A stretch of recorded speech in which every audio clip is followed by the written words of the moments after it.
Awalnya saya mau mulai video ini dengan bercandaan. Kayak, gimana kalau kita pakai aja video durability test Galaxy S24 Ultra tahun lalu buat S25 Ultra tahun ini? Tapi terus saya ingat, kondisi S24 Ultra waktu itu udah tinggal serpihan. Jadi, ya, enggak jadi. Belakangan ini Apple dan Samsung sama-sama lagi tergila-gila sama titanium. Dan jujur aja, saya suka. Titanium tuh keren. Walaupun ya, sebenarnya mereka cuma tambahin dikit aja di bagian luar bodinya. Gak bikin perubahan besar ke struktur sih. Paling jadi sedikit lebih ringan. Tapi ya, keren aja kedengerannya. Jadi buat saya, tetap dapat jempol.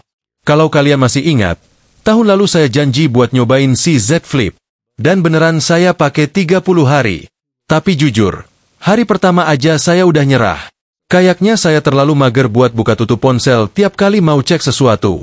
Jadi setelah sebulan, balik lagi deh ke S24. Lengkap dengan casing grip dan skin X-ray yang sampai sekarang masih saya pakai. Nah, karena si S25 Ultra ini mirip banget sama S24, satu-satunya cara buat tahu temen lo upgrade atau enggak itu, ya harus detektif mode. Cara pertama, cek kameranya pakai mikroskop. Serius.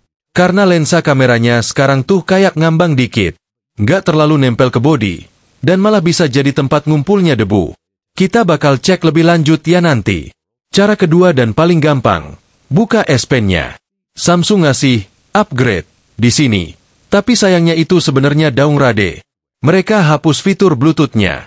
Jadi nggak bisa lagi tuh air gestures. Kontrol kamera dari jauh. Atau jadi remote PowerPoint. Sekarang sih, S Pen-nya cuma bisa buat coret-coret doang. Anehnya, slot baterainya masih ada. Tapi baterainya nggak dikasih. Kabarnya sih biar mereka bisa jual lebih banyak Galaxy Ring atau Galaxy Watch. Tapi ya, agak licik juga sih. Intinya, kalau S Pen-nya nggak ada baterai, itu berarti lo lagi lihat S25 Ultra. Oh iya, si wafer kecil yang ada di wallpaper itu beneran bawaan dari Samsung. Loh, komen dong. Enaknya kita kasih nama apa buat dia? Ngomongin hal keren. Tahun lalu Samsung ngenalin Gorilla Glass Armor. Tahan banget sampai level 7 di skala Mohs. Tapi versi tahun ini, Armor 2, mulai gores di level 6, dan makin parah di level 7. Jadi bisa jadi mereka bikin gelasnya sedikit lebih lembut, biar nggak gampang pecah. Tapi ya tetap aja, kaca tetaplah kaca. Ujung-ujungnya bisa pecah juga. Dan nih, ganggu banget. Layar bilang S Pen nggak terpasang, padahal jelas-jelas itu ada di dalam. Entah bug atau gimana. Kabar baiknya, layar datarnya masih jadi favorit saya. Kamera depan 12 megapiksel ada di lubang kecil di tengah layar. Pas banget di bawah RPH yang super tipis. Dan satu-satunya cara biar layar lo nggak baret, ya pakai pelindung kayak Pris 2.0 dari sponsor channel saya, Brand. Pemasangannya cepat dan presisi banget, bahkan bisa lebih cepat daripada proses Samsung bikin S25 Ultra ini, UPS. Dapat 2 biji juga. Jadi, bisa aja masih kepake sampai S26 tahun depan, saking nggak berubahnya desain mereka. Fun fact, titanium di S25 Ultra cuma di frame aja. Ya, tombol power dan volume tetap aluminium biasa. Kedengeran banget bedanya pas digores. Yang titanium suaranya lebih kalem. Sedangkan tombol-tombolnya tuh, ya, bunyinya khas aluminium, deh. Bagian atas bodi masih pakai titanium. Sisi kiri ada plastik buat antena mmWave. Kita lihat nanti, kuat apa enggaknya. Bagian bawah, penuh. Ada slot S Pen, atau bekasnya. Speaker bawah, port charger 45W, dan slot SIM IP68 lengkap dengan cincin karet. Tapi pas dibalik, logo Samsungnya tuh, parah. Nggak presisi. Serius. Bukan karena kamera saya ngeblur ya. Tapi emang logonya kayak dibuat buru-buru. Sayang banget. Sekarang kita bahas hal yang fake. Kamera belakangnya tuh kayak dikasih ring logam besar. Cuma buat gaya doang. 3 kamera utama.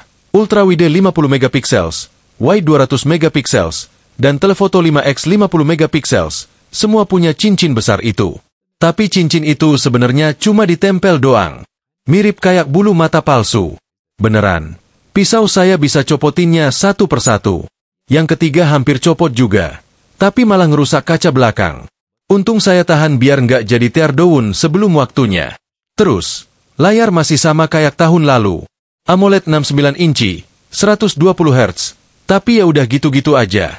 Pas dibakar liter, bekasnya dikit, tapi nggak hilang. Ya, api panas. Siapa sangka? Dan terakhir, tes tekuk. Samsung masih jago. Nggak bengkok, nggak retak, nggak copot. Frame titanium dan kaca Gorilla Armor 2 masih kuat banget. Kecuali, yaitu, lensa kameranya. Tanpa ring, malah kelihatan lebih clean menurut saya. Kalau mau lindungi HP $1.300 lo ini, apalagi setelah kena pajak bisa tembus $1.500, ya pakai casing aja. Saya rekomen Ghost Case 2.0 dari sponsor juga. Ada magnetnya, tombolnya kliki, dan yang penting, nggak bakal kuning. Nggak kayak casing benih murahan yang udah kekuningan sebelum lo buka dari kotaknya. Itu suara siapa ya? Kayaknya anak saya lagi main di tempat simpan pisau. Oke, video harus saya akhiri dulu. Thanks udah nonton. Sampai jumpa di video berikutnya.